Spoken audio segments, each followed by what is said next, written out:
नमस्कार, कान्तिपुर समाचारमा स्वागत छ। सुरु गरौँ अहिलेका मुख्य समाचारबाट। कोरोना संक्रमितको संख्या अहिलेसम्मकै उच्च 171।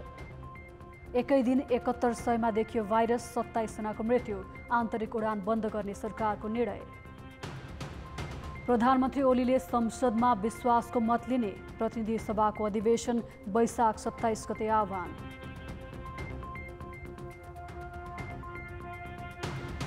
लुम्बिनीका मुख्यमन्त्री पोखरेलको राजीनामा लगत्तै पुननियुक्ति। शपथ रोक्न विपक्षीको धरना।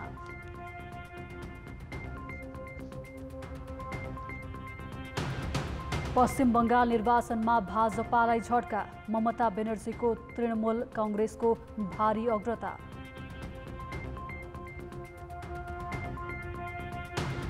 र नेपाल सुपर लिगमा ललितपुर र पोखरा गोल रहित बराबरीमा।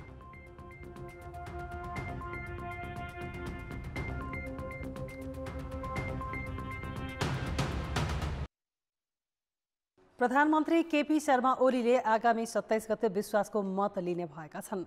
प्रधानमन्त्रीले विश्वासको मत लिने प्रयोजनका लागि राष्ट्रपतिद्वारा वैशाख 27 गते प्रतिनिधि सभाको अधिवेशन आह्वान भएको छ। राष्ट्रपति कार्यालयले विज्ञप्ति जारी गर्दै प्रधानमन्त्रीले विश्वासको मत लिन आवश्यक ठानेकाले वैशाख 27 गते अपराह्न 1 बजेका लागि बैठक आह्वान गरेको जानकारी गराइएको छ। सर्वोच्च अदालतले फागुन 23 गते नेकपा एमाले र माओवादी केन्द्रलाई फरक दल भएको ठहर गरेपछि प्रधानमन्त्रीले विश्वासको मत लिनुपर्ने माग उठेको थियो। उनले आजै दिउँसो राष्ट्रपति विद्यादेवी भण्डारीसँग पनि छलफल गरेका थिए। यसैबीच मन्त्री परिषद बैठकले भोलि वैशाख 20 गते मध्यरातिदेखि आन्तरिक उडान बन्द गर्ने निर्णय गरेको छ। अन्तर्राष्ट्रिय उडान 22 गतेदेखि बन्द हुनेछन्।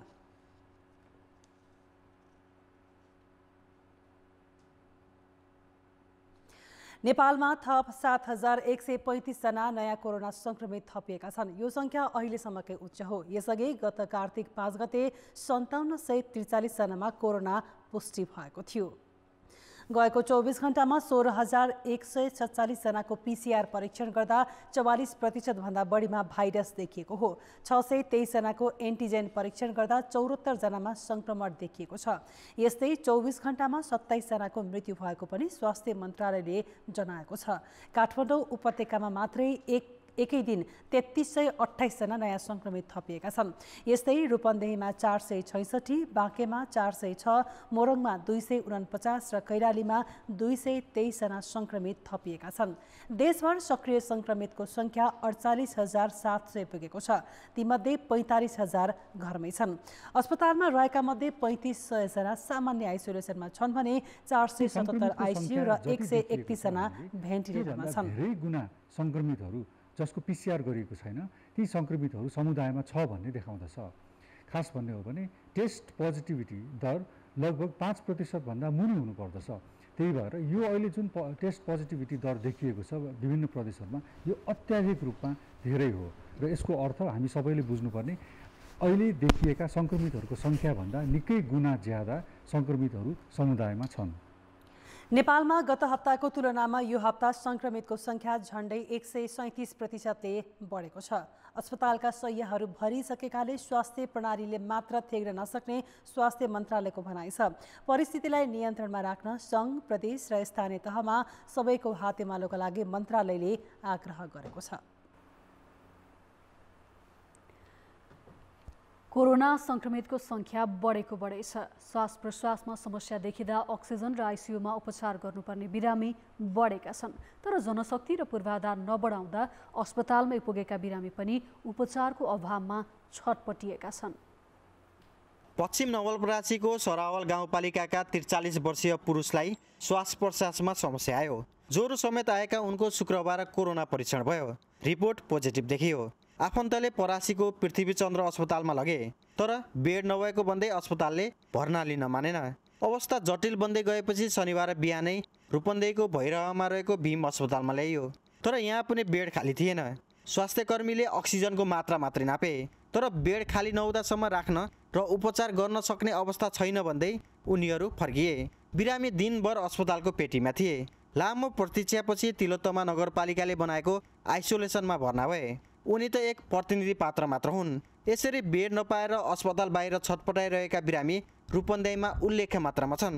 कोभिडका बिमारीहरूले नेपाल सरकारले कसरी व्यवस्थापन गर्न सक्छ भन्ने कुरो चाहिँ ध्यान जानुपर्छ। नभए एकदमै यो अवस्था चाहिँ एकदमै ठुलो विकराल रूप लिनेछ।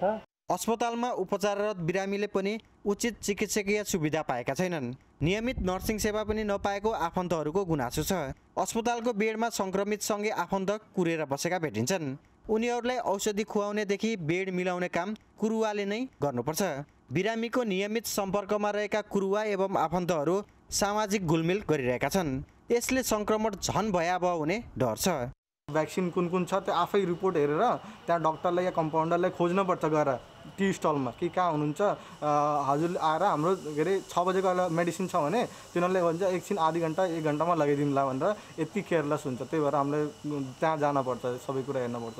रूपन्देहीमा रहेका 6वटा कोभिड अस्पतालका सबै बेड बिरामीले भरिएका छन्।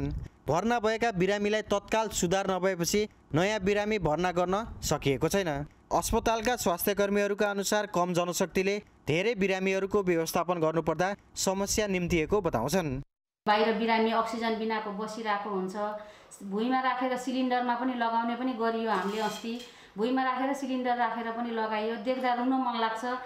24 घण्टा जस्तो हस्पिटलको वरिपरि बस्यो, त्यो देखेर रुन मन लागिरहेछ। अब के गर्ने, कसरी गर्ने। सीमित अस्पताल र भएका अस्पतालले पनि कोरोनाका लागि थोरै मात्र बेड छुट्याएकाले सङ्क्रमितले भर्ना नपाउने र भर्ना भएकाले पनि उचित रेखदेख नपाउने समस्या बढेको छ। कोरोना विशेष अस्पताल नाम मात्रैको होइन, सेवामा पनि विशेष बनोस्। कान्तिपुर समाचारका लागि भुवन पाण्डे, भैरहवा, रूपन्देही। कोरोना महामारी तीव्र हुँदै गएपछि कोभिड अस्पतालका अधिकांश शैय्या बिरामीले भरिएका छन्। सङ्क्रमित राख्ने ठाउँ नभएकै कारण बिरामीले उपचार नपाउने अवस्था सृजना भएको छ, जसका कारण उपचार नपाएरै सङ्क्रमितको मृत्यु हुन थालेको छ। प्युठानको सोरमारानी गाउँपालिका बाङ्गेसालका 42 वर्षीय पुरुषको कोरोना सङ्क्रमणका कारण गएको अघिल्लो सातामा मृत्यु भयो। 15 दिन अघि भारतबाट आएर होम क्वारेन्टिनमा बसेका उनलाई उपचारका लागि दाङ लगिएको थियो। वैशाख 12 गते कोरोना परीक्षण गर्दा सङ्क्रमण पुष्टि भएका उनले उपचार नै पाएनन्। अस्पतालमा शैय्या खाली नभएपछि प्युठानबाट दाङ र त्यहाँबाट अन्यत्र लैजान भनियो, तर अस्पताल चहार्दै उनको मृत्यु भयो। दाङको कुनै पनि ठाउँमा बेड नपाइसकेपछि बुटोलको लुम्बिनी प्रादेशिकमा पठाइएको रहेछ।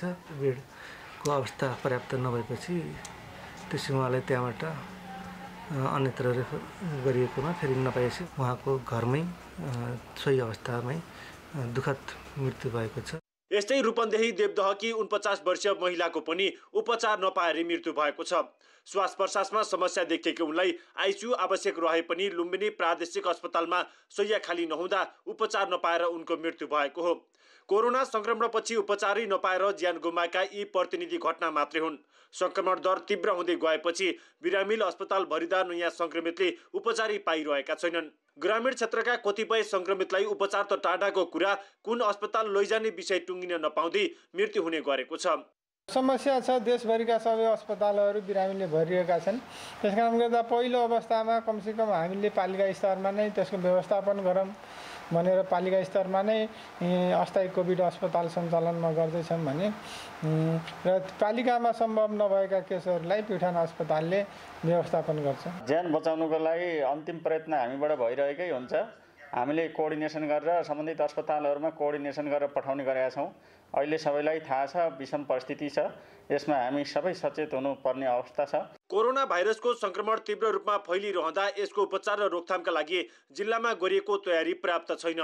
क्वारेन्टिन र आइसोलेसन सेन्टरसम्म नभएको जिल्लामा जटिल बिरामीको उपचारमा निकै समस्या भएको छ। कान्तिपुर समाचारका लागि शमशेर विक्रमजीसी, प्युठान।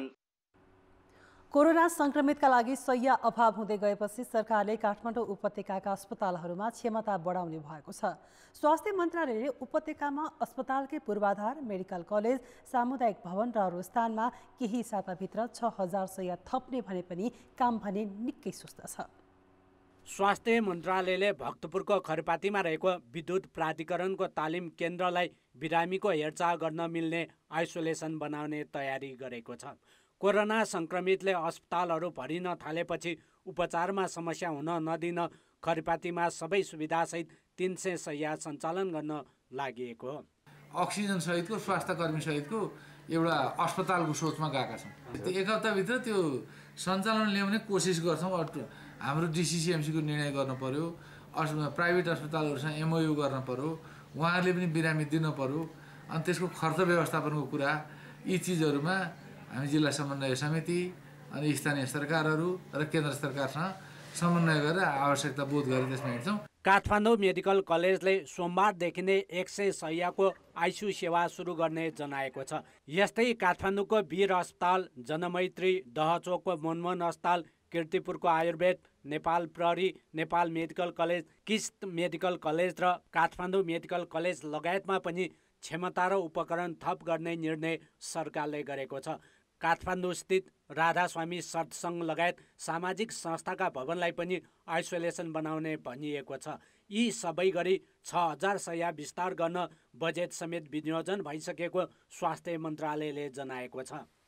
जनमैत्री अस्पताल, नेपालको अस्पताल, सुरेश वाग्ले स्मृति प्रतिष्ठान, मनमोहन अस्पताल लगायतका केही संस्थाहरूमा ठुलै सङ्ख्यामा बेडहरू थप गरेर व्यवस्थापन गर्ने काम भइरहेको छ। त्यस्तै गरी नेपाल प्रहरीको अस्पताल र कीर्तिपुर स्थित आयुर्वेद अनुसन्धान तथा तालिम केन्द्रको जुन अस्पतालहरूमा कोभिडका केसहरू राखेर व्यवस्थापन गरिराखिएको थियो, त्यो थोरै सङ्ख्यामा भएको सङ्ख्यालाई धेरै सङ्ख्यामा विस्तार गरेर व्यवस्थापन गर्ने कामहरू अगाडि बढाइएको छ भने केही मेडिकल कलेजहरू जस्तो पिपुल्स डेन्टल कलेजहरूलाई स्वास्थ्य मन्त्रालयले सेवा प्रवाह गर्ने सम्झौता गरेर व्यवस्थापन गर्ने काम अगाडि बढाएको छ। त्यस्तै अरू थुप्रै अस्पतालहरू छन्, त्यहाँ हामीले सङ्क्रमितहरूको सङ्ख्या बढ्दै जाँदा सबैलाई व्यवस्थापन गर्दै लिँदै सेवा प्रवाह गर्ने गरी कामहरू अगाडि बढाएका छौँ। दिन प्रतिदिन सङ्क्रमणले उपत्यकामा नयाँ रेकर्ड बनाइरहँदा सम्पूर्ण शक्ति लगाएर तत्कालै तदारुकताका साथ काम गर्नुपर्नेमा सरकारी संयन्त्रको काम गराइ भने अझै सुस्त छ। यही कार्यशैलीले एक सातामा गर्ने भनिएको यो काम फत्ते होला भन्न चाहिँ मुस्किल छ। कान्तिपुर समाचारका लागि भक्तपुर सहकर्मी सुन्दर शिल्पकार र क्यामेरामा विकास जोशीका साथ नारायण किलम्बु, काठमाडौँ। यसैबीच स्वास्थ्य तथा जनसङ्ख्या मन्त्रालयले अध्ययन विधामा रहेका सबै स्वास्थ्य कर्मीहरूलाई आफ्नो दरबन्दी रहेका संस्थामा खट्न भनेको छ। अहिले अध्ययनको काम नभएको भन्दै मन्त्रालयले सबैलाई उपचारको काममा खट्न भनेको हो। विद्यार्थीलाई पनि अस्पतालहरूमा खटाउन मन्त्रालयले विश्वविद्यालयहरूलाई आग्रह गरेको छ। स्वास्थ्य मन्त्रालयले सबै प्रयोगशालालाई कोभिड परीक्षणको नमुना 7 दिन र 24 घण्टा लिन पनि निर्देशन दिएको छ। मन्त्रालयले कोभिड उपचार हुने 25 हब अस्पताल र सेटेलाइट अस्पताललाई उपचारका लागि 24 घण्टा उपकरणसहित क्लिनिक सञ्चालन गर्न र कम्तीमा एउटा मोबाइल नम्बर सार्वजनिक गर्न पनि भनेको छ। समाचारमा पुनः स्वागत छ। सत्ता र शक्तिको चलखेल कतिसम्म हुन्छ भन्ने उदाहरण आइतबार लुम्बिनी प्रदेशमा देखिएको छ। मुख्यमन्त्री शङ्कर पोखरेलको राजीनामादेखि पुननियुक्ति र प्रदेशसभा सदस्यको राजीनामासम्मले राजनीतिलाई नै तरङ्गित बनाएको छ। आइतबार दिउँसो 1 बजे मुख्यमन्त्री शङ्कर पोखरेलको अविश्वासको प्रस्तावमाथि छलफल गर्न प्रदेशसभाको विशेष अधिवेशन बोलाइएको थियो। विश्वासको मत लिन 41 सदस्य आवश्यक थियो, जुन एमालेमा थियो। तर आफ्ना सदस्यले आफूलाई समर्थन गर्ने र अविश्वासको प्रस्ताव सामना गर्न नसक्ने देखेपछि मुख्यमन्त्री शङ्कर पोखरेलले एका बिहानै मुख्यमन्त्रीबाट राजीनामा दिए। प्रदेश प्रमुख धर्मनाथ यादवले तत्काल मुख्यमन्त्रीको राजीनामा स्वीकृत गरिदिए र प्रदेशसभाको विशेष अधिवेशन अन्त्य गर्न आह्वान गरे। कुरा यतिमा टुङ्गिएन। एमाले संसदीय दलको बैठक बस्यो। बैठकले संसदीय दलका नेता शङ्कर पोखरेललाई पुनः मुख्यमन्त्रीमा पठाउने र एकल सरकार बनाउने निर्णय गर्यो। यही अनुरूप दिउँसो करिब 12:30 मा संविधानको धारा 168 को 1 बमोजिम मुख्यमन्त्रीमा पोखरेल सहित सरकार गठन गर्न एमाले प्रदेश प्रमुखको कार्यालयमा पुग्यो। दिउँसो 1 बजे एमालेमा बहुमत नभएको मौखिक जानकारी दिन भन्दै काङ्ग्रेस, माओवादी, संघीय समाजवादी पार्टी र राष्ट्रिय जनमोर्चा सहितका सदस्य प्रदेश प्रमुखलाई भेट्न गए। यसबीचमा एमाले तर्फकी तर नेकपाबाट उपचुनाव लडेकी दाङकी बिमला कुमारी खत्रीले माओवादी रोजेको घोषणा गरिन्। पछि चिन्ने जाँदा फलानु माओवादीहरूले मलाई बढी सपोर्ट गरेको हुनाले मैले कसैले मलाई के गरे आउनु पर्छ भनेर पनि मेरो आफै खुसी मेरो इच्छाले नै मैले यो दल रोजेको हो। एमालेका प्रदेशसभा सदस्य दीर्घनारायण पाण्डेले प्रदेशसभा सदस्यबाटै राजीनामा दिए। यस्तै कपिलवस्तु र नवलपरासी पश्चिमबाट सूर्य चिन्ह लिएर स्वतन्त्र लडेका धर्मबहादुर लाल श्रीवास्तव र अजय साईले आफूहरूले 4 दलको गठबन्धनलाई सघाएको घोषणा गरे। यसो गर्दा एमाले 41बाट घटेर 37 सदस्यमा खुम्चियो। सदस्य तानातानमा अल्झिएको गठबन्धनले लिखित निवेदन बुझाउन नपाउँदै दिउँसो 3:30 बजे प्रदेश प्रमुखले मुख्यमन्त्रीमा शंकर पोखरेल नियुक्ति भएको विज्ञप्ति निकाले। दिउँसो 4 बजे 4 दलको गठबन्धन एमालेमा बहुमत नभएको तर आफूमा 42 सदस्य भएको हस्ताक्षर सहितको पत्र लिएर प्रदेश प्रमुखकोमा पुग्यो, जसले पोखरेलको नियुक्ति बदर गर्न र शपथ रोक्न दबाब दियो। हामी वैधानिक रूपले 42 जनाको बहुमत समेत यहाँ दाबी पेश गरिसकेका छौं। अब प्रदेश प्रमुखसँग पनि कुनै यसको विकल्प छैन। अल्पमतलाई मुख्यमन्त्रीको शपथ गराउन कानुनले पनि संविधानले पनि मिल्दैन। केही बेरको चर्काचर्कीपछि प्रदेश प्रमुख यादवले गठबन्धनको निवेदन लिए, जसमा संविधानको धारा 168 को उपधारा 2 बमोजिम 2 वा 2 भन्दा धेरै दलको सरकार बनाउने प्रस्ताव थियो। मुख्यमन्त्रीमा माओवादी संसदीय दलका नेता कुलप्रसाद केसीलाई प्रस्ताव गरिएको थियो। निवेदन बुझाएपछि पनि 4 दलीय गठबन्धनका सदस्य साँझ अबेरसम्म प्रदेश प्रमुखको कार्यालय बाहिर धरनामा बसे। दाबी सहित पेश गरेर कानुनी दर्ता गरिसकेपछि अर्को मुख्यमन्त्री आएर यहाँ शपथ ग्रहण गर्न कुन कानुन, कुन मुलुकको कुन संविधानले दिन्छ, यो चाहिँ स्पष्ट दिनु पर्यो यो प्रदेश सभालाई र हाम्रो प्रमुखजीलाई। यो अराजनीतिक होइन, असंवैधानिक कदम उठाउन कले भन्यो। वैशाख 6 मा मुख्यमन्त्री शंकर पोखरेल विरुद्ध अविश्वासको प्रस्ताव आएपछि मुख्यमन्त्री शंकर पोखरेलले जसपाका 4 सदस्यलाई मन्त्री बनाउँदै आफ्नो समर्थनमा ल्याएका थिए। तर जसपाले 4 सदस्यलाई पार्टी र प्रदेशसभा सदस्यबाट निष्कासन गरेपछि लुम्बिनी प्रदेशमा सरकार समीकरणको लुछाचोडी सुरु भएको थियो। 87 सदस्य रहेको प्रदेश सभामा माओवादीबाट एमाले प्रवेश गरेका 2, जसपाबाट सरकारमा सामेल भएका 4 सदस्य निलम्बनमा परेका छन्। एमालेका 1 सदस्यले राजीनामा दिएपछि 80 सदस्यमा खुम्चिएको छ। अब के हुने हो सहजै अनुमान गर्न सकिने अवस्था छैन। कान्तिपुर समाचारका लागि क्यामेरामा स्वस्तिक श्रेष्ठका साथ अमृता अनमोल, बुटबल, रूपन्देही। यसैबीच मुख्यमन्त्री शंकर पोखरेलको शपथ ग्रहण सकिएको छ। यसै विषयमा थप जानकारीका लागि हाम्रा संवाददाता अमृता अनमोल यतिखेर हाम्रो प्रत्यक्ष सम्पर्कमा हुन्छ। अमृताजी, थप जानकारी गराउनुहोस्।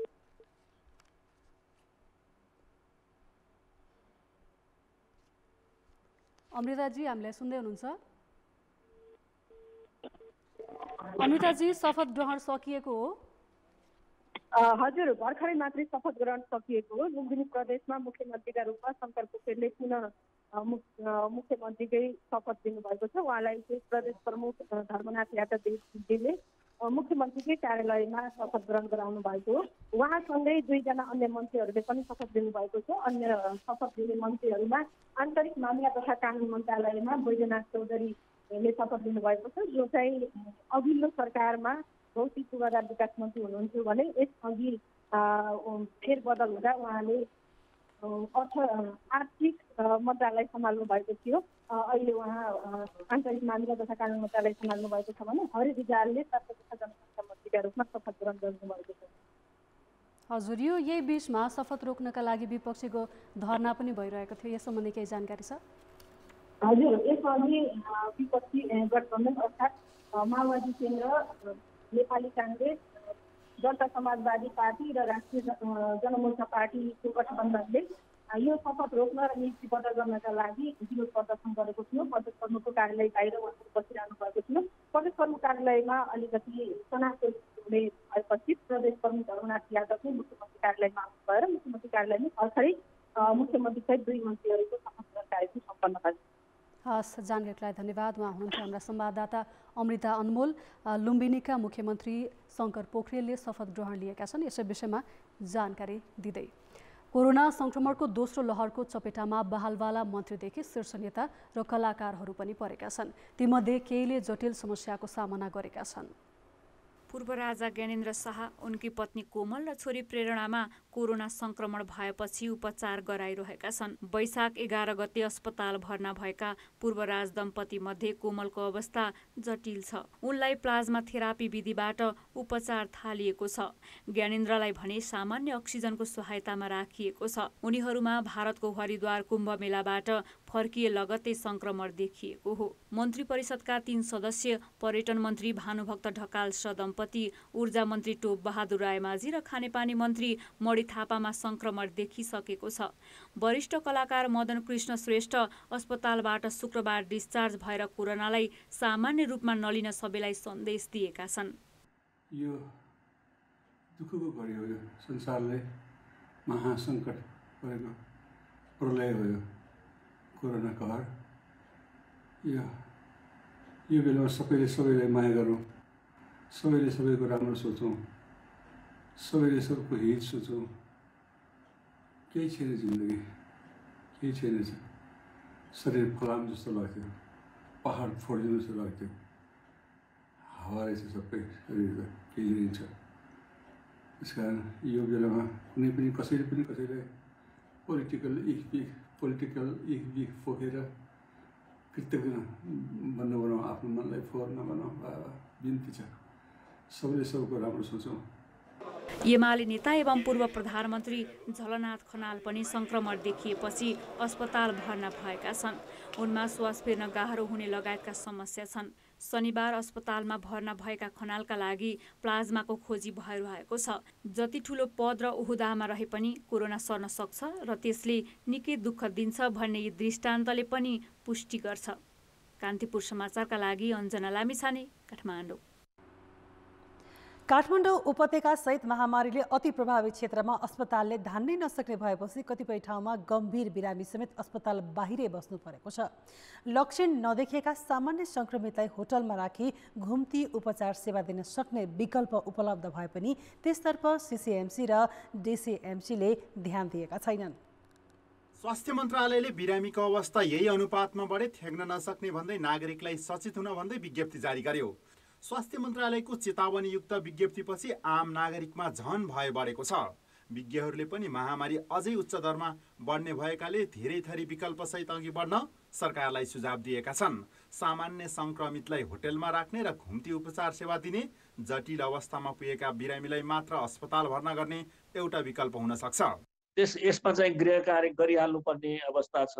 होटलहरू खाली छन्।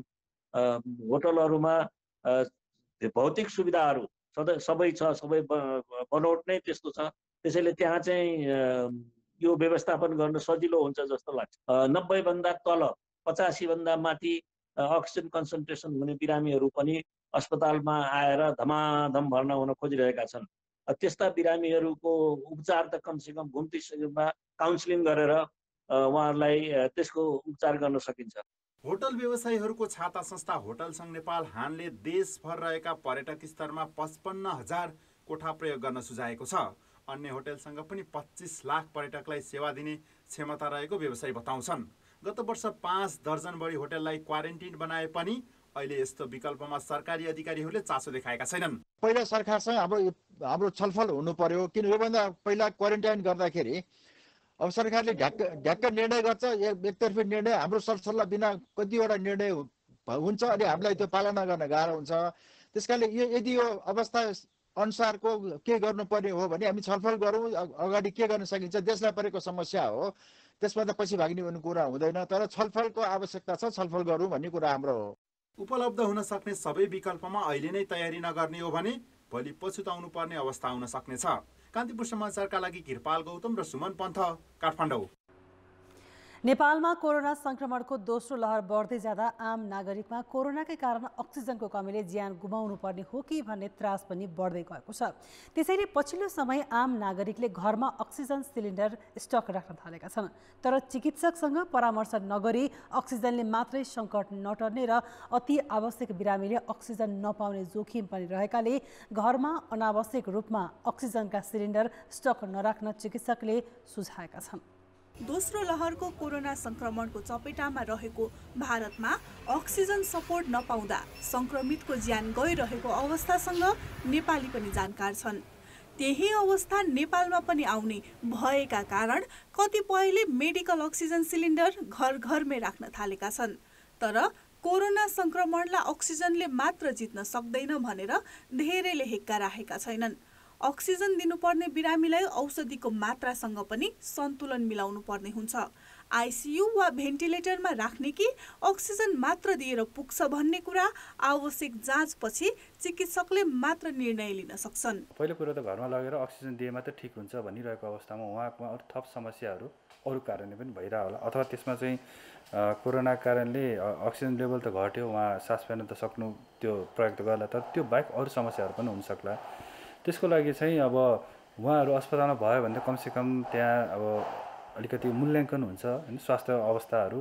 तत्पश्चात अब चिकित्सकहरूले चाहिँ के कस्तो गर्ने, किनभने कहिले अचानक उहाँलाई चाहिँ आइसियु भेन्टिलेटरसम्म लग्नुपर्ने अवस्था पनि आउनसक्छ। कोरोना भाइरसको संक्रमण देखिएको बिरामीलाई श्वास फेर्न गाह्रो भएपछि अक्सिजनको सहारामा राख्ने गरिन्छ।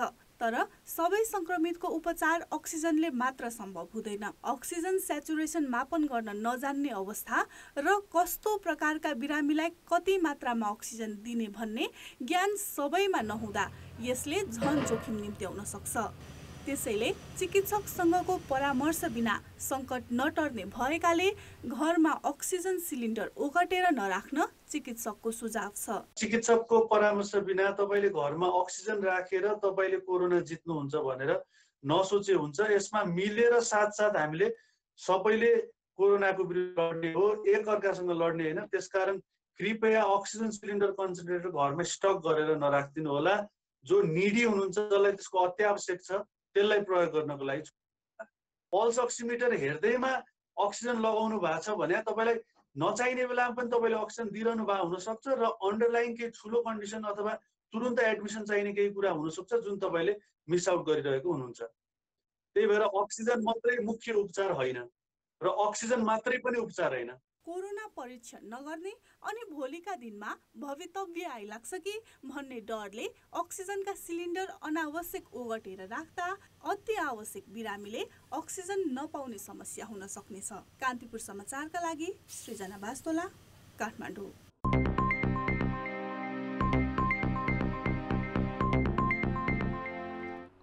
लगानी योग्य रकम अभाव हुन थालेपछि केही बैंक साधारण बचतको ब्याज दर बढाएर निक्षेप तान्नतिर लागेका छन्। वैशाख महिनामा करिब 12वटा बैंकले बचतको ब्याज बढाएको देखिन्छ। मुद्दती निक्षेपमा भन्दा कम खर्चमै रकम जुटाउन बैंकहरू बचतको ब्याज बढाएर रकम खिच्ने योजनामा लागेका हुन्। भन्सार विभागका अनुसार गत वर्षको चैतसम्म 9 खर्ब 82 अर्बको आयात भएकोमा यो वर्षको सोही अवधिमा 13%ले बढेर 11 खर्ब 11 अर्ब पुगेको छ। यसरी बढ्दो आयात तथा शेयरमा लगानी गर्नका लागि कर्जा लिने क्रम बढेको छ। राष्ट्र बैंकका अनुसार फागुन मसानसम्म शेयरमा जाने कर्जा मात्रै 61%ले बढेको छ। यता व्यवसाय पुनः सञ्चालनका लागि लिइने कर्जा समेत बढेकाले बैंकिङ क्षेत्रमा लगानीयोग्य रकमको आकार 35 अर्बमा सीमित भएको छ, जबकि गत पुसमा यस्तो रकम 2 खर्बसम्म पुगेको थियो। बैंकहरूमा तरलता अभाव हुन थालेपछि बैंकहरूले मुद्दती निक्षेपको साटो साधारण बचतको ब्याज बढाएर रकम तान्ने उपायमा लागेका छन्। मुद्दती निक्षेपमा भन्दा कम खर्चमै रकम तान्न सकिने र यसले तरलता व्यवस्थापन गर्न सहज हुने भएकाले बैंकहरूले साधारण बचतलाई प्राथमिकता दिएका हुन्।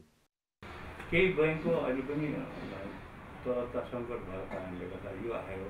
अब यो बाँकी अवधि चाहिँ यो बाँकी 3 महिना 2.5 महिना जति हामी छ, यो पिरियडमा चाहिँ हाई कस्ट डिपोजिट लिनुभन्दा सस्तो डिपोजिटहरू लिएर मेन्टेन गर्ने हो पोर्टफोलियोलाई। खर्च बढाएर प्रफिटलाई असर गर्छ, एउटा त्यो पाटो हुन्छ। अर्को चाहिँ बचतकै न्यूनतम बिन्दुबाट कल डिपोजिट पनि लिनुपर्ने हुन्छ। यो सबै व्यावसायिक रणनीतिभित्र बैंकहरूले आफ्नो पोर्टफोलियोलाई पनि लो कस्ट डिपोजिटमा लगाउनुपर्छ। किनभने बचतको ब्याज वृद्धि दर पनि अलिकति बढाएको, किन धेरै तल कतिपय बैंकहरू धेरै हुनुहुन्छ। गत पुसको तुलनामा वैशाखमा 12वटा बैंकहरूले बचतको ब्याज बढाएका छन्। यस्तो वृद्धि एनआइसी एसियाको सबैभन्दा बढी छ। यो सँगै bank of Kathmandu, Nepal SBI, राष्ट्रिय वाणिज्य, सानिमा, कृषि विकास र सिभिलले पनि बचतको ब्याज बढाएका छन्। मुद्दती निक्षेपमा बढीमा 1.15% बढाएका बैंकहरूले साधारण बचतमा 1.75% बढाएका छन्। एउटा बैंक चाहिँ 85% सीसीडी रेसियो नागेको छ। 4वटा बैंकको 83% भन्दा माथि सीसीडी रेसियो पुगेको छ। 13वटा बैंकको 80% भन्दा माथि पुगेको छ। अरू बैंकहरूको चाहिँ त्योभन्दा कमै छ र औसतमा समग्र बैंकहरूको चाहिँ 79% चाहिँ सीसीडी रेसियो पुगेको छ। त्यसले गर्दा केही बैंकहरूमा प्रेसर पर्न लागेको देखिन्छ। तरलता व्यवस्थापनका लागि वाणिज्य बैंकहरूले अपनाएको नयाँ रणनीतिले सामान्य बचतकर्तालाई लाभ मिल्नेछ। तर बढ्दो कोरोना महामारीले आउन सक्ने व्यवधानका कारण आगामी दिनमा ब्याज दर के होला भनेर अहिले यकिन गर्न भने सकिँदैन। कान्तिपुर समाचारका लागि क्यामेरामा हरि शरण तिमिल सेनाका साथ सुदिल पोखरेल, काठमाडौँ। समाचारमा पुनः स्वागत छ। अब जनमतको अन्तिम परिणाम। जनमतमा हिजो हाम्रो प्रश्न थियो, मजदुरको सामाजिक सुरक्षामा कसको पहल बढी आवश्यक ठान्नुहुन्छ? ए सरकार, बी रोजगारदाता र सी ट्रेड युनियन। जनमतको अन्तिम परिणाम यस्तो छ। ए सरकारमा 55%, बी रोजगारदातामा 35% र सी ट्रेड युनियनमा 10%।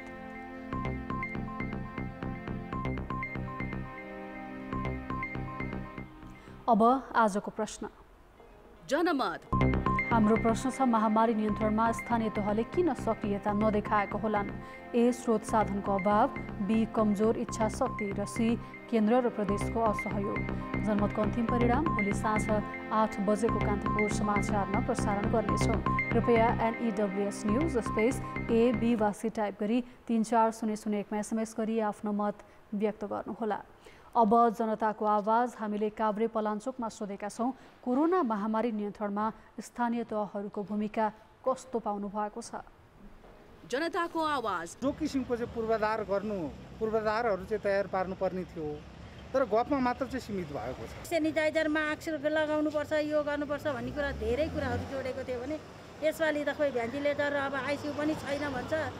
अनि अब सङ्क्रमित भएको मान्छे त बाँच्न गाह्रो छ नि। नगरपालिकाले अब गाउँमा आएर भनेको छैन, नगरपालिका अफिसमा के भन्छ, के गर्छ थाहा छैन। यो साल भने चाहिँ त्यस्तो सरकारले त्यति खासै ध्यान दिए जस्तो लाग्दैन, किनभने मान्छेहरू आफ्नै तरिकाले हिँडिरहेका छन्। साबुन पानीले हात धुनु, सेनिटाइजर लाउनु भन्नुभएको छ, हाम्रै लागि हो। स्थानीय तहमा चाहिँ मास्क, सेनिटाइजरहरू बाँड्ने कुराहरूमा चाहिँ स्थानीय सरकार त्यति अझै जति खटिनुपर्ने हो, जति हुनुपर्ने हो त्यति भएको चाहिँ छैन। स्थानीय निकायले यो वर्ष पहिलोको जस्तो खटेर काम गरेको पाइएको छैन। त्यो कारणले चाहिँ नि कोभिडले झन् विकराल रूप लिने हो कि जस्तो चाहिँ देखिन्छ। इन्डियाको जस्तो देखासेखी देखियो यहाँ। अब इन्डियामा भइसकेपछि यो धेरै पहिला नै लकडाउन गर्नुपर्ने थियो।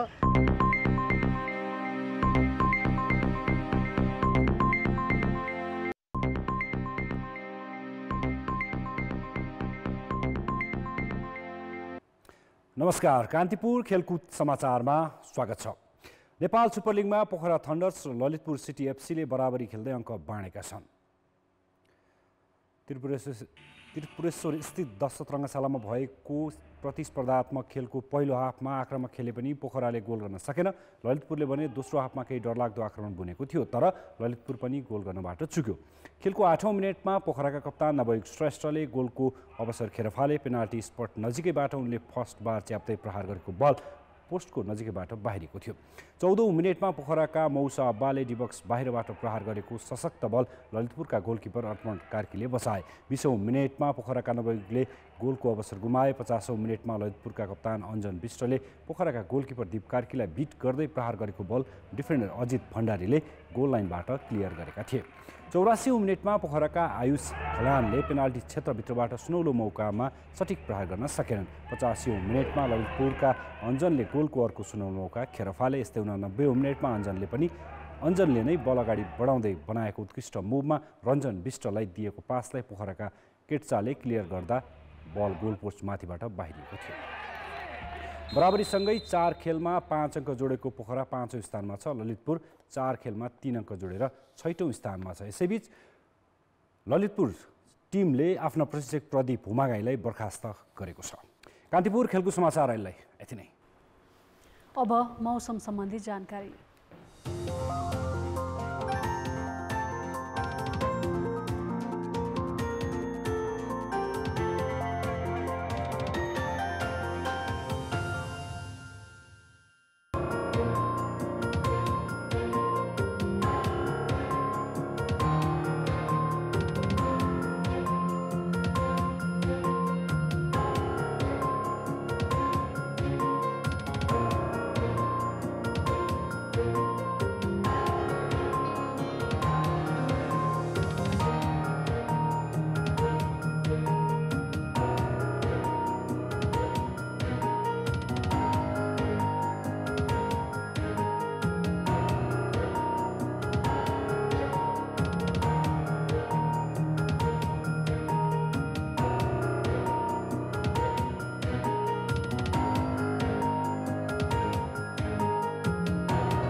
कान्तिपुर समाचार अहिलेलाई सकियो। कान्तिपुर टेलिभिजन हेर्दै गर्नुहोला। नमस्ते।